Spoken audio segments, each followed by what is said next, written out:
Welcome to Search Talk Live with search engine optimization and marketing experts Robert O'Haver and Caleb McKelvin, powered by the Robert Palmer family of companies. All right. Happy 2017 and Happy New Year's, guys. We didn't get to tell you that because we've been out for the last 3 weeks. Yes, we have, man. It seems like it's been forever. Yeah. Glad we're back, though. With me is Caleb McKelvin. I'm Robert O'Haver. What's up? Yeah. How's it going, man? Good. It's 2007. Did you have a good New Year? I did. Good holiday season? I did. I didn't even go out. Yeah, right? Well, it was our first one with a 6-month-old, so things are a little different now. Yeah. No partying. We just hung out on the couch. Yeah. So I don't feel so bad. Yeah. Played with Snapchat or something. I don't know. It was different, but it was fun. But, yeah, man, I know it's been a couple of weeks into the new year. But I missed the show. Yeah. Happy to be back, for sure. Yeah, and those of you tuning in for the first time, Search Talk Live is a digital marketing podcast. We talk about everything there is to talk about when it comes to digital. Yep. We talk about search engine marketing, search engine optimization, paid search, you name it, we cover it. Social media, content, everything. You know it. Yeah. We cover it. Got everything. Yeah. And if you have questions during the show, you can go on Twitter and type in hashtag Search Talk Live. Right. And we will answer your questions live on the air. Yeah, I am monitoring that throughout the show. So we always get some questions in. Now's a good time because we got an awesome guest today. Very knowledgeable. Yeah, I mean, the last few shows we covered content marketing, and we kind of steered away a little bit from SEO because we did so much of it. Yeah. But today our guest is an expert in the field. Absolutely. And is well known, has done lots of conferences and speaking engagements, and knows his stuff. Yeah. With us today is Mike King of iPullRank. Mike, how's it going, man? Hey guys, greetings and salutations. Thanks for having me. Things are awesome over here. Yeah. I was listening to you guys talk about, sitting on the couch with a 6-month-old. I have a 5-month-old, so I did the exact same thing. You know, dressed up. Right. So you know everything's changed. Yeah, man. I like it. Well, we appreciate you joining us, Mike, man. I know it's a little late, but Happy New Year. If you could, for our guests who might not be familiar with your work and what you're about, if you could just take a minute to introduce yourself and what you got going on. Sure. My name is Mike King. I run iPullRank. We're a performance marketing agency. My background is in computer science. I'm also a semi-retired independent rapper. And, we do a lot of cool things for marketing for a lot of big and small brands. Very nice. Yeah, hey. I'll give you a beat. Can you do a rap about Search Talk? I'm kidding. Very cool, man. Once again, we appreciate you being on the show. Got a lot to talk about today. And with it being 2017, I think a lot of people are wondering what's going on in the industry.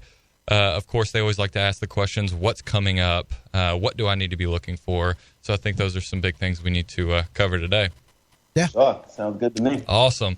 Well, let's just kick things off, kind of jump into it. I think with the new year, for a lot of businesses, for a lot of people who kind of handle the digital marketing or SEO role inside of maybe working in-house, I think it's a time for 3 things, and that's reflection, assessment, and planning or goal setting. So I'd like to kind of break that down. And first, it's kind of the reflecting part of things, the assessing your performance, what went wrong, what went right. If somebody's trying to do this, maybe it's the first time they've tried to do it, how can they do this effectively to be able to understand what they're looking at, what do they need to be assessing, and kind of what should they use to find those metrics? It's a long question. Yeah, sure. I know it's loaded. I came out with a bang. I'll see what I can do here. There's a lot of things there. Yeah. So, everything starts with the business goals. And because it's a new year and, your team probably did a bunch of strategic planning at the end of the year, whatever you were working on last year is probably a bit different from what the goals are right now. So I would say start from there and then basically put everything else that you're doing from there in alignment with that. So if the goal becomes, let's say last year was all about traffic because for whatever reason, some teams are still judged on that. And all of a sudden now your goal is sales or lead generation or what have you. That's what the main goal needs to be. And irrespective of whatever channel we're talking about, we need to be mindful of that because of the fact that, the goals are not just about rankings or about social media followers and what have you. Those are all opportunities to drive whatever goals that is. So keeping that goal front and center is going to help you really optimize towards that goal. And that's the first place to start. Then if we're talking about search, well, then we want to take a fresh look at everything. So I would say let's start from an SEO site audit and, see where we stand in terms of meeting those goals from a technical, content, internal linking, page speed, mobile connectedness, mobile usability perspective to, again, align with whatever those new goals are, and then also pick up with all these new changes of what's going on in the SERPs. So, for instance, the fact that the SERPs are now, or Google is now crawling mobile first, well, let's say you aren't a mobile-friendly site, that's going to be a key thing that you need to fix in order to meet whatever that goal is. So I would say start there. And then because whatever that goal is may change, who you're talking to, how you may be reaching them. Well, if you haven't done your audience research before, or maybe that needs a refresh, do that and then lead that into your keyword research. And then also review your content with a fine-tooth comb to see what's performing, what's not, from both a qualitative and quantitative perspective. And then you're essentially going to have your roadmap of the things that you need to do in order to meet those objectives. And the final point, and this should be happening concurrently, is the definition of measurement. So we do what we call a measurement. And very much aligns with those KPIs that we've identified based on those business objectives. So again, I don't want to just be measuring rankings, so that doesn't really tell me much, aside from whether or not we have that opportunity. I want to be measuring against those goals, so setting up the right conversions that really speak to what it is that we're trying to impact on that business. Absolutely. Yeah. Yeah. So,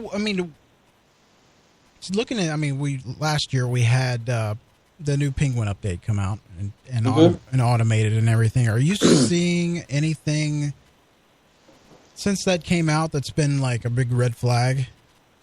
No, actually. So it's been the most benign link related update that I've seen, at least across my client base, because none of them were affected. And the thing is that because it's real time, it's likely that the drops are more incremental. So it's very difficult to determine what a Penguin hit is as compared to your standard losses from competition versus just a standard algorithm update as it was before. Now, of course, if you lose all your rankings overnight, then of course, yes, that is a Penguin update.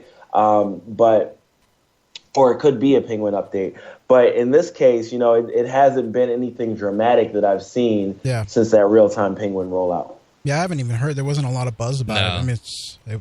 Which is good. Yeah, that is good. But the thing is, I didn't hear is the people that were penalized, and when it came out, I didn't hear anything about, I got released, or didn't hear any of that. Right. So, interesting. No, hadn't been much buzz around that. Yeah. For sure. All right. For those listening, we are joined by Michael King, founder and managing director of iPullRank. If you want to get your questions in today, use hashtag SearchTalkLive on Twitter. We're managing that right now as we talk to Mike about SEO. So, Mike, it feels like I think a lot of people have the perception that SEO now is content, quality links, and technical SEO. Is that still the recipe or the formula, or are there other parts of this that people are missing out on and should be focusing on as they move forward? That's a secret. He can't tell you that stuff. I wrote a really long blog post a couple years ago. All my blog posts are really long, but I wrote one that was called The New SEO Process. And what I talk about is how it needs to be more of a cross-channel initiative. There are things that come into play across what's going on in paid search, and then also what's going on in social media, very specifically, that lead to that have impact on organic search. Yeah. And please don't, people listening at home, don't think that I'm saying social shares are going to make you rank better tomorrow. What I'm saying is that content that works well in social tends to work well in search and vice versa. And then also this idea that click-through rate is something that Google is weighing very heavily. They probably have always done that, but they've come out and verified that that's a validation signal. And so in the case of paid search, being present in both channels leads to more click-through rate from both. So this idea that people separate paid search and organic search when the user doesn't experience it that way makes completely no sense to me. So I don't think that it's just links, content, and technical SEO. I think that there's a lot of things that impact organic search that are not organic search. Yeah. So when it comes to, the tactical things that most SEOs can have input over, yes, it is typically content, technical, and links. But I think to do this well, you need to have a comprehensive approach to marketing to be effective rather than thinking of SEO in a silo.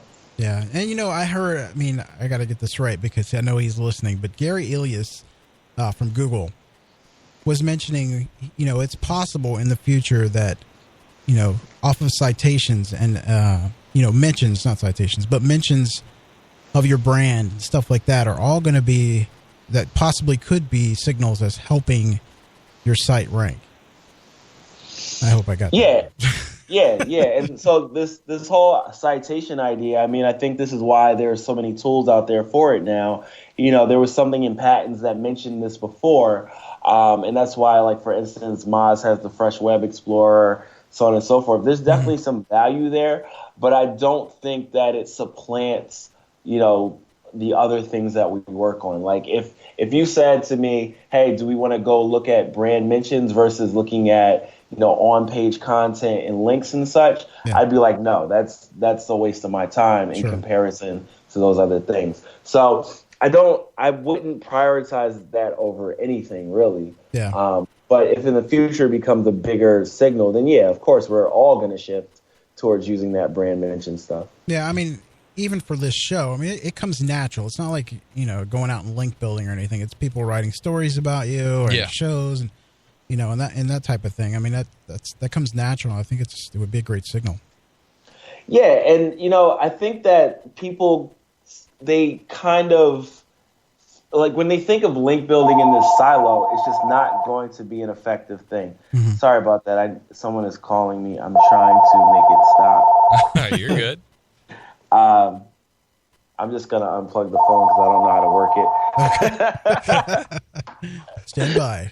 We're having technical difficulties. Yeah, right. No, when it comes to link building, people think of it as this thing that happens in a silo. It's like, I'm just going to hire an SEO agency. They're going to go out and get me links. Yep. And if you approach it that way and, don't have content involved with it or don't have it be part of a bigger picture marketing effort, it's going to yield spam.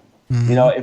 If you just do marketing as the way that people think of marketing, like make something and promote it through a variety of channels, you're going to attract links. Now, are they going to all be that series of targeted links with your anchor text in it? No, they're not. But those links are the ones that Google is going after the most anyway. So what you would want is those more natural links. So we won't do a link building campaign unless there's content involved, period. Because I've been down that road where people are essentially just creating spam at scale. And that's not what I'm trying to do. That's not something I'm proud of. That's not something I want to, put on my tombstone. Like, he built terrible links. So, I think that the more that we think of SEO as a component of marketing, and then align it with what else is going on, the more effective you can be as a search marketer. Yeah, absolutely. Like Rand said, when you're doing it at scale like that with link building, nowadays, if the content isn't like what Rand says, 10x content, you're wasting your time anyway, and it's most likely going to pull red flags, Yeah. Agreed. Yeah. So if staying on the topic of link building, I think I've kind of been asked this question a little bit and get your take on it, Michael. Moving forward, should you be focused on writing content for your own site and kind of pushing that out, trying to get that noticed, or should you be doing more of the guest blogging route and stuff, using other sites, publications, and stuff like that to help build your links and everything like that, or should it just kind of be an equal one, or should you focus on one or the other? So you shouldn't be guest posting for links. Right. And I don't say that just because Google says that. I say that because guest posting is valuable in a whole bunch of other ways. It's more valuable for essentially stealing the audience of those sites and have them going back to your site. Right. And I don't mean that when you find the random DA30 blog that has 5 posts on it. I mean, like, if you write a post, let's say in my case, I write for Moz a lot. That's a great example. That post I wrote for Moz a couple of months ago, the technical SEO Renaissance, drove so much traffic back to our site. It drove so many leads, so many conversations, and so many, invites to speak at things that it's far more valuable than the links that were in it. And ultimately, when we're thinking about SEO in general, like, we're doing this because we're trying to drive qualified traffic. Well, if you could do that through the referral channel, then what does it matter whether or not that link ultimately yields you more visibility in organic search? It's another opportunity for you to diversify where that traffic is coming from and making sure that you're getting the right people coming to you. So I've kind of gone off on a rant on, this guest posting idea, but if I had to choose between guest posting and building up my own site all day, every day, twice on Saturday. Right. In the case of, should we also be doing guest posting? Absolutely. It's completely valuable, but I wouldn't do that just through the frame of building links. Yeah. Right. Yeah. No, you said it very well. Yep. I mean, it's, you want to track that, when you're guest blogging, you're mentioned, your name's in there, they're going to Google you most likely if they're more interested in reading more stuff that you've written. And it's just all the way around. It's the link. If you get a link is kind of icing on the cake type of thing. Right. Second thought. Well, I also think that when you're doing if gaining a link is your number one objective when you're pitching for guest posts or writing for it, I think there's also the quality suffers as well because that's absolutely. Yeah, that's kind of the issue there. But when you're trying to provide that value within a community, and that's the main focus, then that's a totally different. There's going to be different results, and so quality suffers on that because that's your main focus. You might be trying to get it out quick or trying to write for 4 different people and just get the and send it over, and so you could hurt yourself big time. So definitely agree with that.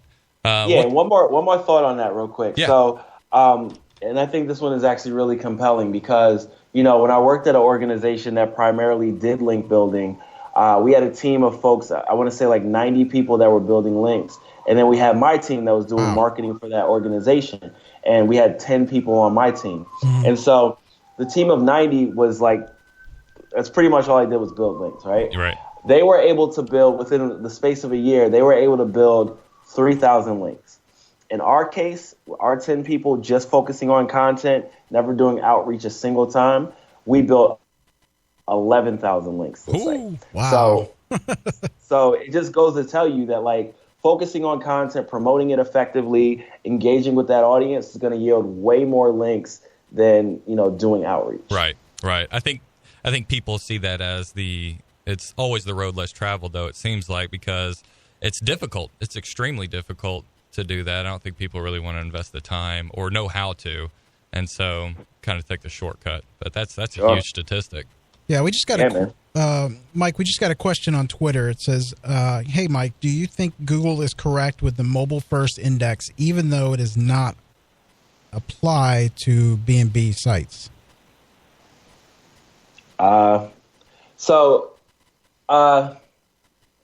don't know. Like, I haven't seen any evidence that it hasn't been applied to B2B sites. But I do think that the mobile first index is absolutely the right way to go, simply because more people in the world have cell phones, or smartphones rather, than have computers or tablets. So if Google's goal is to get more and more people enabled by this information, then they're absolutely doing the right thing by going mobile first.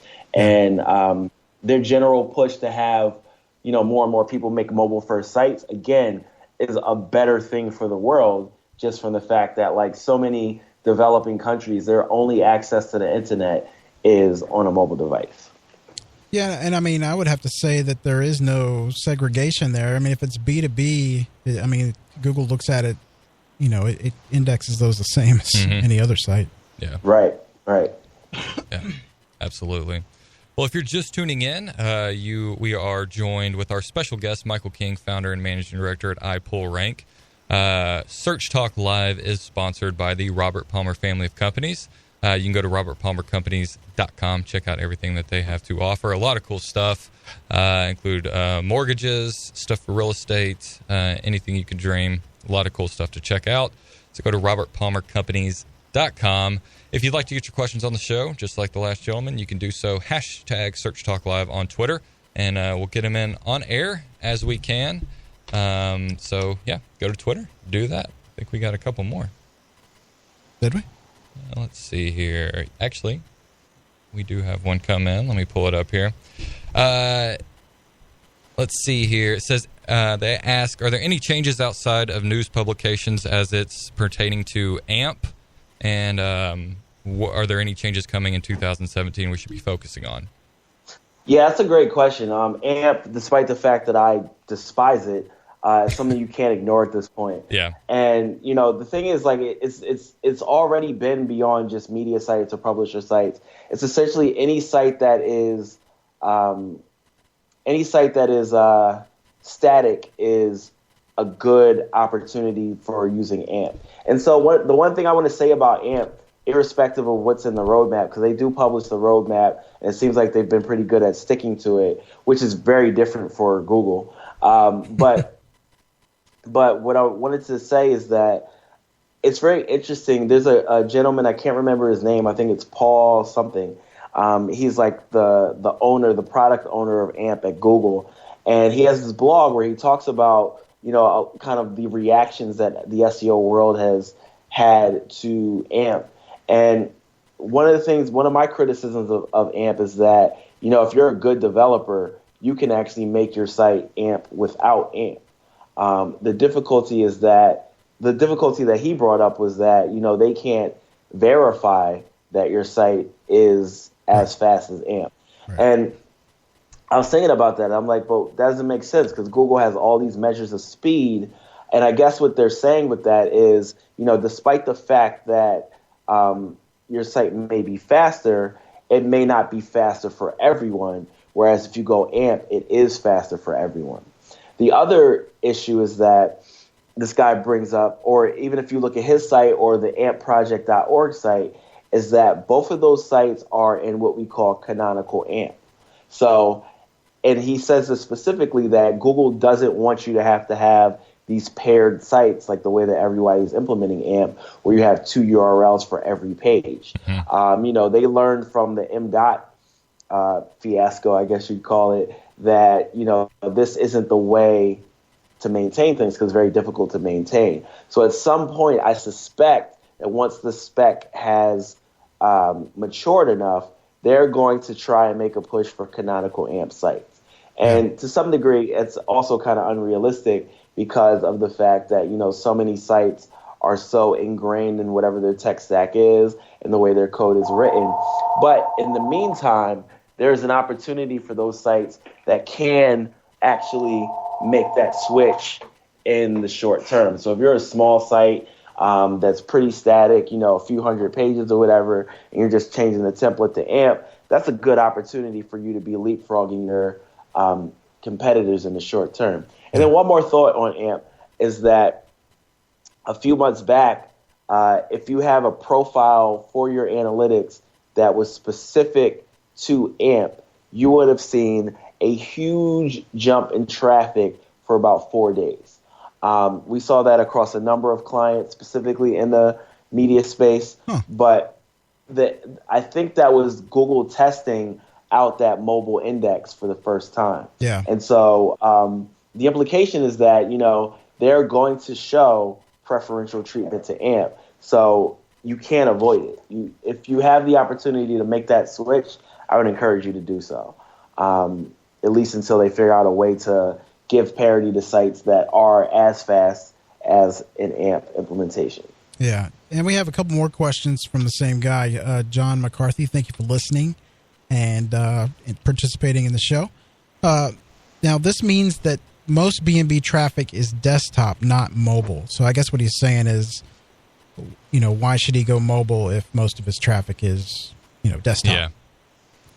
I mean, that's definitely fair. But again, even if it's most, so I think the way that I kind of explain this best is when you think about the future of search, like where we're going, and I see that one of his next questions is kind of about these voice assistants and things. Yeah. I suspect that where Google is going is like search is going to become more predictive, and it's going to be based on your features and your locations and your behaviors and such. And so it's going to be very much about these very specific user contexts. So maybe right now, let's say your mobile traffic is like 30%, but as these new features roll out, these new capabilities of search roll out, it's going to be largely about the content that can be shown in these mobile contexts. So if you're not prepared for that now, you're going to lose when that starts to roll out.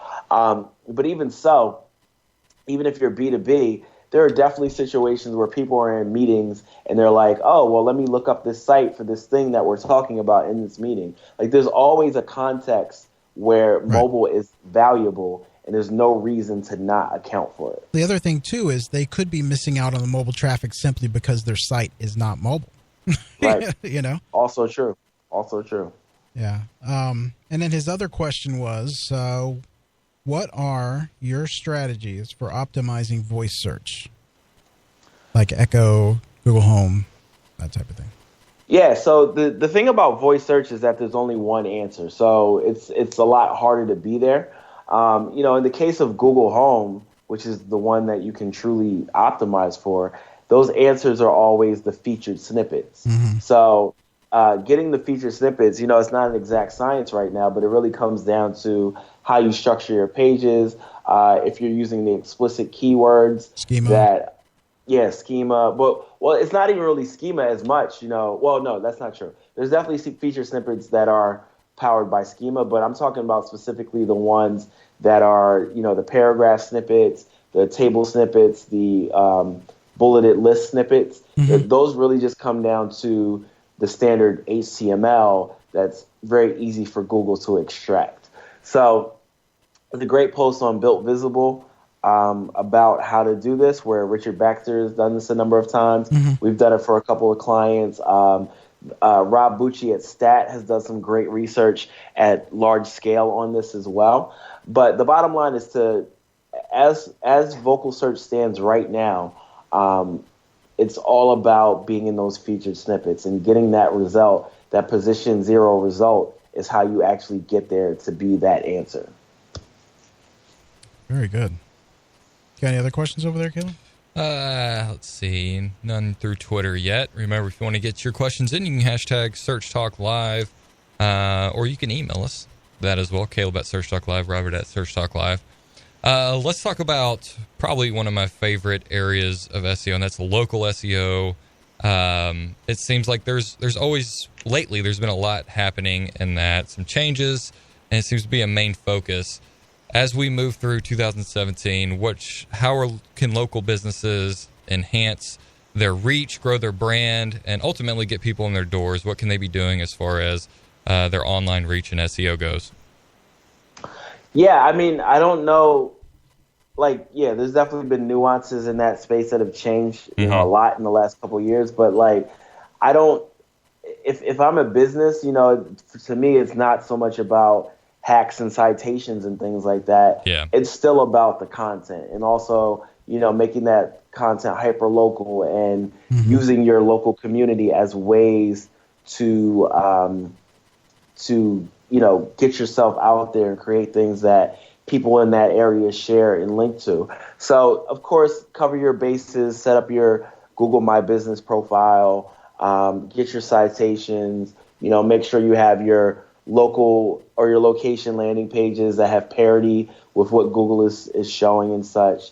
But beyond that, to me, it's still about content. Yeah. It's still about, standard marketing practices. Yeah. I mean, it feels like with local SEO, there's so much user intent. I think it's really a lot there And is that something you should be using in your content strategies as you move forward to try to focus on that and kind of incorporate that into what you're doing as far as content goes? Yeah, absolutely. I mean, to the point I was making before, hyperlocal content, really about that audience in your local area, because if you're competing with like national brands on your local stuff, like they can't beat you on having better local content because you're there. Right. You know the people, you understand the nuances. Right. Whereas these organizations are hiring agencies like us to write about these local areas, and we really have to do the research and find the influencers and things like that. And it's always easier for you to have that upper hand or that advantage for the local area than what that national group does. So yeah, definitely having that very focused content strategy is going to get you very far. Yeah. So, I mean, wouldn't you say also, I mean, you have to take into account the semantics, when you're writing content and stuff like that for sites? Yeah, and that's a great point as well. Specifically with regard to the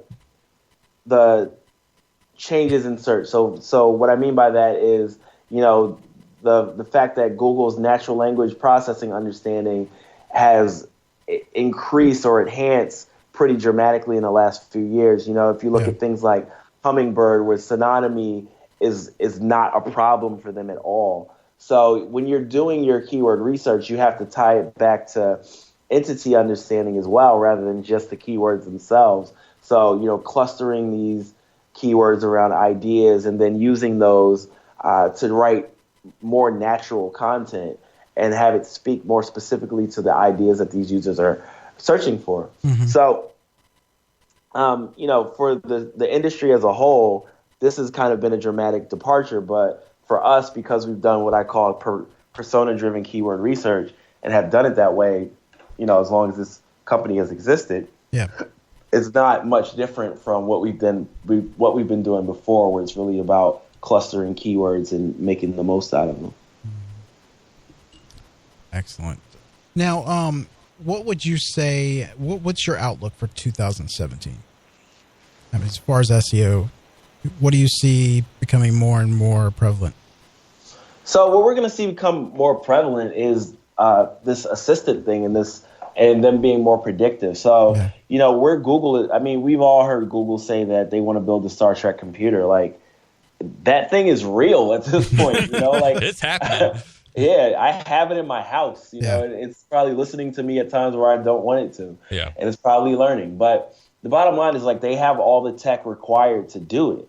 So, we're going to see more and more of that predictive stuff. The example I always give is like, you have 50 tabs open, you're searching on an e-commerce site, you put something in your cart, and then you get called away to a meeting, you forget about the thing that was in your cart, but you're driving down the street later on and you drive past that store, and Google's going to say, hey, remember that thing you put in your cart? It's in that store that's coming up on the right. Why don't you turn right now? That's the future of search. And we're already seeing things like that right now. Like, I was searching for gifts over the holidays, and I got a Google Pixel phone, and, I looked at my phone one day and it said, hey, that gift you were looking for has dropped 50%. Do you want to buy it now? Like, we already have this. Yeah. And, it's going to be less about the explicit query and more about that user context that Google is able to measure over time. Yeah. Yeah. I have Google Home too, and it runs my lights, my front door, everything. It's just crazy. That's awesome. But, I mean, it's, we were talking about this in a show one week, that, this lady had typed in something on Twitter about how is it that, I was talking about LL Bean jackets the other day, and all of a sudden I'm starting to see ads for it. And I'm like, oh, shit. It's kind of creepy, but I see that coming too. They're listening. Yeah. Yep, definitely listening. Definitely listening. Should I watch what you say now? Yeah. Let's see. I actually got a text from my buddy who's listening to the show. Matt, shout out. He wants me to shout out. Anyways, he's asking if native advertising is still relevant in 2017. Absolutely, but first, I guess we got to define what native is, because, for some people, native is just sponsored content, whereas other people, it's like those around the web ads. Either way, both things are working tremendously well. Mm-hmm. A lot of people can't tell the difference between sponsored content and not. And the news around the web, like, that works really well just because it's generally contextual to whatever you're reading. Yeah. So I see great results from that stuff. And, it's very good upper funnel content where, like, if you get the user to come to your site via that stuff, just make sure you retarget them and then get them into that funnel. It works incredibly well. Yeah, absolutely. He's saying from a sponsored content side of things. So, yeah. I mean, do you think that that's an effective strategy because consumers and users have become so aware of like what is advertising and are kind of numb to it, and so making it native and making it more natural in its context is just, it's more effective in that manner? Yeah, absolutely. I mean, the saying goes that news is the best advertising. Right. And so it's essentially positioning your message as news. And it's also no different from what a guest post is. You're giving people some content of value and then using it as a way to get them to know about you or drive them back to your site. So it works exactly the same way. Yeah. As far as I'm concerned. Yeah. I mean, I think it's, in some cases I've seen where it's misleading, Yeah. I don't know if that's kind of a gray line there, but I agree. It's definitely effective. I've seen it done very well. Yeah. And honestly, I didn't care that it was a sponsored post because it was good content. Right. And then I've seen it done pretty crappy. So, yeah. And to bring it back to SEO, it's sponsored content is a great way to quickly rank for things. Mm-hmm. Yeah. Because, and also to get links because people don't police it the way it's meant to be policed. Like, for instance, let's say I buy a blog post or I sponsor a blog post that's on Forbes or something. And, I want to rank for a very competitive keyword. Well, if I optimize that page for that, now I rank for that keyword, and then I can drive people back to my site from that page. Plus the links are going to be followed. Right. So, you can use sponsored content to, like, buy your way into rankings pretty easily. Yeah. Mm-hmm. Yeah. Very good. Very good. Let's see. And we have one from Kimberly. Kimberly asks, she is kind of just getting started into SEO. As she moves forward, what skills should she be working on that are going to make her more valuable in her career? Sure. Like I said before, I think we're going through a technical renaissance, and fundamentally, a lot of SEO folks had gone to just become content marketers and forget about the technical underlying things. And the reality of it is that, there's been a dramatic uptick in the available web technologies that people are using and such. So it is very valuable, no matter what you do in SEO, to become at least a little more technical. Like, at the very least, understand how browsers work, understand the document object model, understand how, the order of your code slows down pages, understand log file analysis. Like, all of those things will go a very long way to help you really know why something is performing or not. Because in a lot of cases, SEOs take things at face value just from what they saw on a blog post, and they're not really, thinking critically about what's in front of them. Right. And I think that's really important because, some of our tools are very much behind what it is that Google can do or what Google is. So if your tool tells you one thing and you don't know the difference, you're going to, have the wrong idea of why you're performing or why you're not performing. Yeah.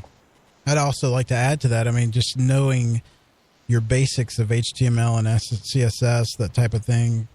Agreed. Go a million miles. Yeah. Agreed. I mean, it's funny because, we, as SEOs, people have always been like, you don't need to learn how to code. It's like trying to be a mechanic without knowing how to drive. Like, it doesn't make sense. Yeah, right. Exactly. Yeah. That's well said. Yeah, that is well said. Because I do think kind of you have to know the technical stuff. side. People have the idea that SEO is now content and everything like that. And don't really focus on the technical side of things and kind of lose it. And it's not a very sexy thing to learn as the technical side of things. The content is the more sexy side of things, but it's knowledge that you need and need to keep learning. So, yeah, for sure. For sure. Yes, thank you for all the questions. If you'd like to get your question in, we still have plenty of time in the show. You can use hashtag Search Talk Live. Once again, we are joined by our special guest, Michael King, founder and managing director of iPullRank. And what? Yeah, boy. I love it. Yep. And Search Talk Live, once again, is sponsored by the Robert Palmer family of companies. You can go to robertpalmercompanies.com and check out everything. Is my radio voice getting better? I feel it's getting better. Yeah. Yo, it's super cool. I wish I was on your level. Man, I feel like I'm getting more smooth. It only took me a couple of years, but I think I'm getting smooth with it. I like it. I've noticed much more clear. Yeah. All right. I got to catch up. Very cool. So, now what, do you see anything that, I don't know how to word this. Now, do you think that, I think that Google has pretty much calmed down as far as algorithms go, because they pretty much covered the bases. And I mean, when you have, the advent of all this voice search and stuff, I mean, is that something you really should, be an early adapter of, or should you wait and see, how things go? Yeah. I think Google has moved on to solving bigger problems. It seems like they've got search under control. Yeah. And it's more about how do we change the world with this technology? So, search is definitely not secondary for them. Of course, we'll continue to see improvements, but it's more in line with where the company wants to go in general, and using search and the technology behind it to really support some of these much cooler things. So I went to Google I/O last year, and it was just striking to see how much search is not something that is front and center. It's very much about world-changing technology and things like Google Home and Duo and all this other stuff. So it's very much we fixed that. Let's fix the rest of the world now. Yeah. I mean, the way when we were talking to Gary and John, it sounds like, and what we've heard at SMX and stuff, that eventually there's going to be a point with this voice search where you're going to say, "Get me the best price on this 55-inch TV for $59," and then it goes from and it goes and purchases it for you. There's no funnel at that point. It's just best price wins, or those kind of things worry me because we work so hard on building funnels and optimizing sites so that the user experience is good. Yeah. Mm-hmm. Yeah, absolutely. It's very much going to be, like they said, this ambient experience. You ever seen the movie Her with Joaquin Phoenix? Yeah. It's going to be very much like that. It's not going to necessarily be about the interface where you're just typing in. Yeah. I really feel like the future of technology in that way is very reductive rather than all up in your face like it was in Minority Report. Minority Report. Underrated movie. Fantastic film. Shout out to Philip K. Dick and his great science fiction. Yeah. Yeah. So we have a lot to look forward to. The technology is going to be amazing, but it's just wow. Yeah. It's just so much. With that, is the skill set, is the role of the SEO individual, is it just going to drastically change? Do you see it just kind of we're doing these certain things now, but with all of this technology coming out, all these different things coming out, it seems like the role is going to completely change, and we continually learn new things, but it's kind of flip itself over on its head a little bit. Look at SEO in the last 6 years. Yeah. There's always been changes, especially with all the different algorithms and stuff. And but this is some pretty drastic changes. Yeah, but I think it'll be gradual. It's not going to be next day. Yeah, I know. But what are your thoughts? No, I think I agree with that. I think that there's going to be a point where links mean a lot less, and it's going to be very much more about, again, the specific user context and the content which aligns with that specific user context. Yeah. So, it's still going to be about structured data, making the right content, making sure things are accessible. But I think it's going to be far less about, the link graph being the main driver of what ranks. Yeah. I mean, I hope that, it doesn't lean towards more voice search, because you're really, especially like with Echo or Home, Google Home, because then you're limited, because it's going to give you what it wants to give you. It's not going to give you options like, I don't know. Right. So, yeah, I mean, it really depends on how they evolve the interface, because if the interface ultimately has some sort of screen, or maybe it's, I don't know, connected to your brain, then it doesn't really necessarily need to be just one answer. Yeah. Very true. Very true. Let's see. We got about 10 minutes left in the show. If you'd like to get your questions in, hashtag Search Talk Live for our special guest, Michael King, you can do so. You can do that now. We will try to get as many in as we possibly can. What would you say SEO-wise? I know you've been talking about content, but bang for the buck, what would you say would be the biggest driver as far as getting the ranks and that type of stuff? I mean, it's still links, all things being equal otherwise, links are the true determinant. And if you're like, what's the one link metric I look at to show or at least impact those rankings, it's the unique linking root domains. And so if you were to like go on Search Metrics, they have this tool that allows you to see the visibility charts of sites. And then if you were also to go on like Ahrefs or Majestic or Moz, you would see that those graphs of visibility and the graph of linking root domains tend to line up. Like, let's say you take 4 competitors and then you look at their visibility and their linking root domains. More often than not, I see that the one with the most linking root domains also has the most visibility. So, when we look to see how many links need to be built, we always take that measure and use that to determine, the keyword difficulty or the rank difficulty. But yeah, it's still the links that are the primary thing that, yields more visibility. Yeah. I don't think that'll change in the near future, but no, I hope it does, because it's a lot of work. Yeah. Yeah, link building when, you're forced to do it without being able to do cool and creative things is probably the worst part of the job. Absolutely. Been there, done that. Yeah. It's miserable sometimes. But it goes from link building to link earning when you're doing content. Yeah. And I think, especially when some companies still have that, well, we need links, so let's get somebody just to build links for us. And they just don't understand that's not exactly how it works. Or they go to like Fiverr. Yeah. Here, let's buy 10,000 links. Right. Yeah. I don't think people do that much anymore. I hope not. And if you do, now's a good time to stop. Yeah. Right? Yeah. Very cool. Probably too late at this point. Yeah.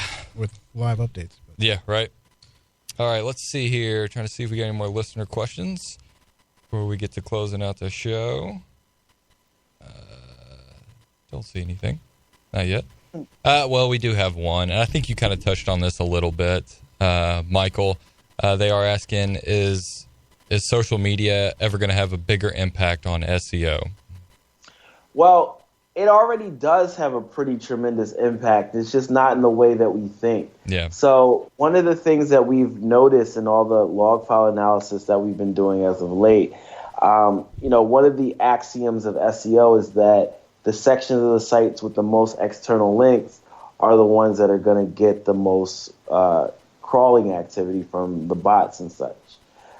Actually, what we see now is that the sections of the site that get the most social shares get the most crawling.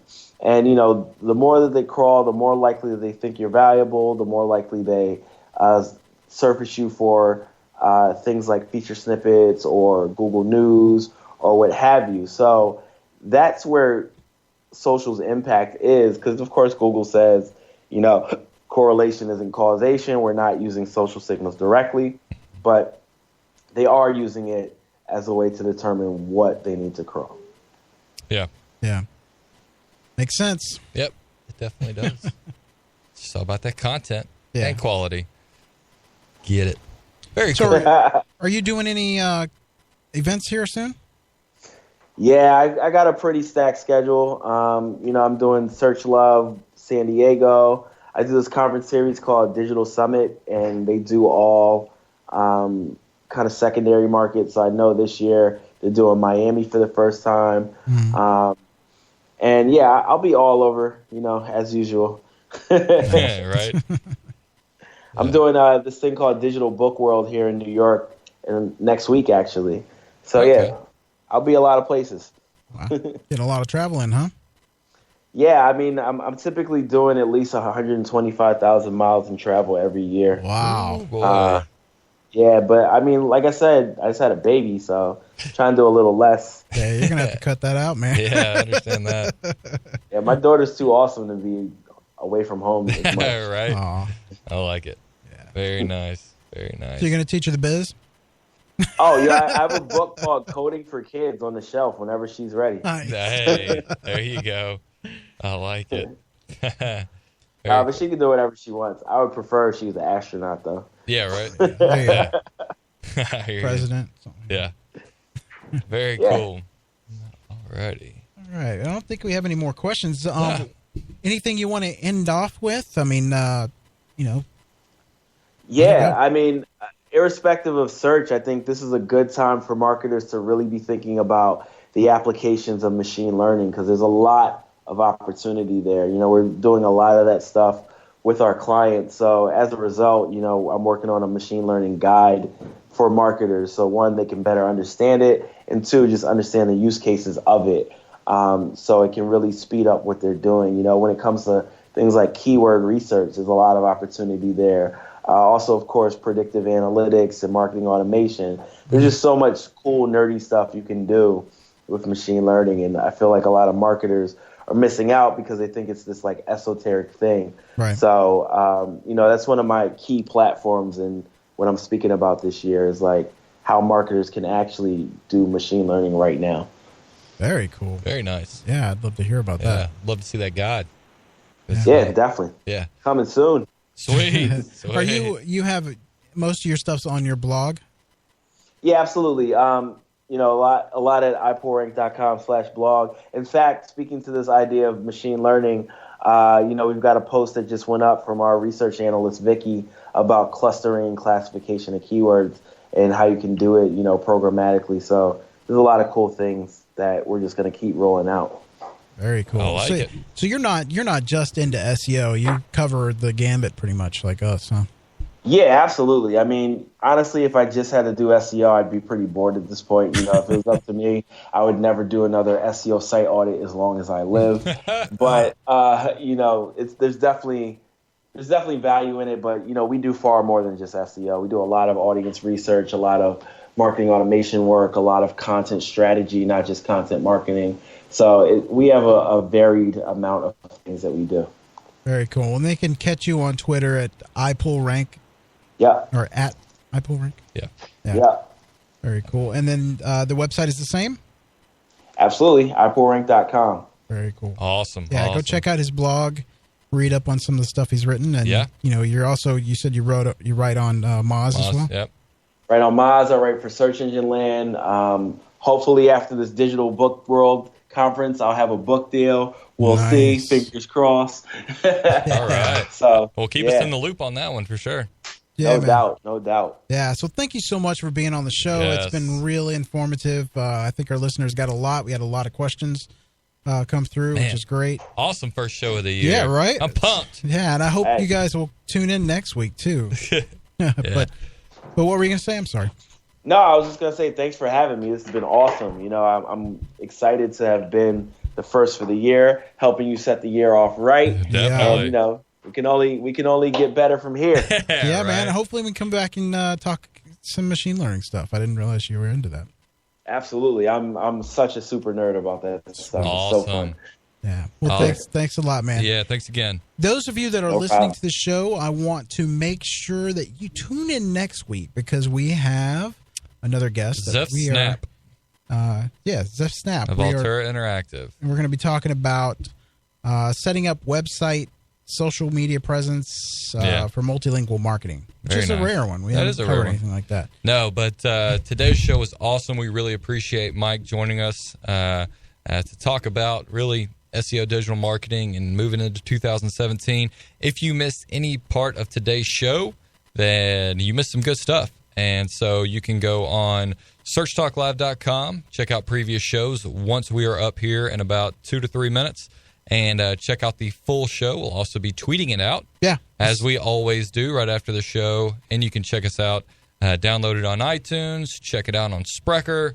Spreaker. The numbers on Spreaker right now are crazy. Oh my goodness, I can't get over Spreaker. So yeah, we appreciate everybody supporting the show, following the show, listening, tweeting, asking questions. Man, you guys are awesome. We encourage you to keep on doing it. Stay with us for 2017. We're going to have a ton of amazing guests. Rand Fishing's going to be back at the end of the month.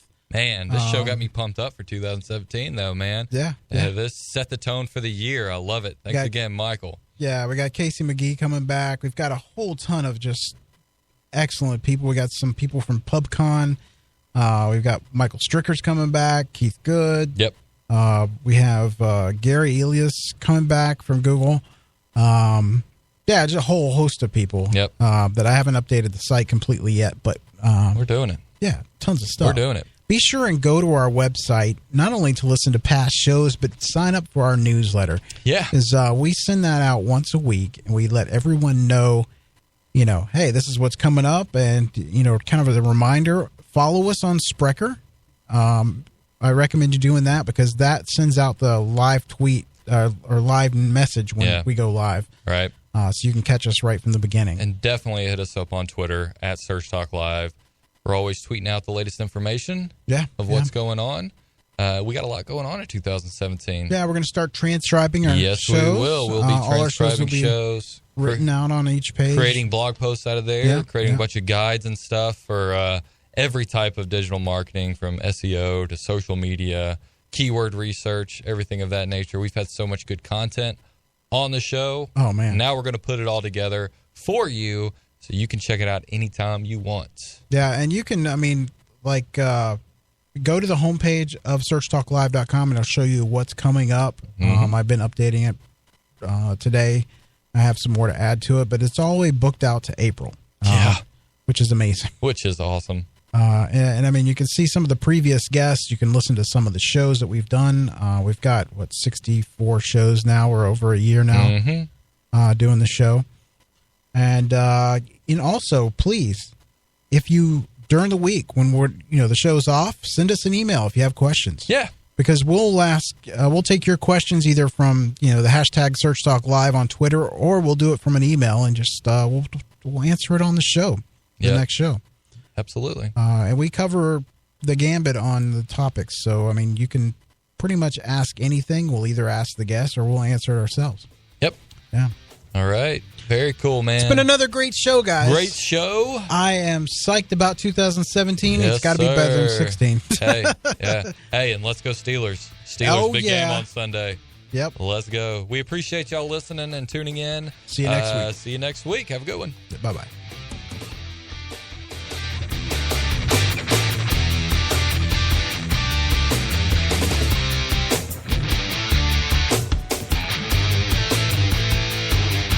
Search Talk Live is a presentation of the Robert Palmer family of companies.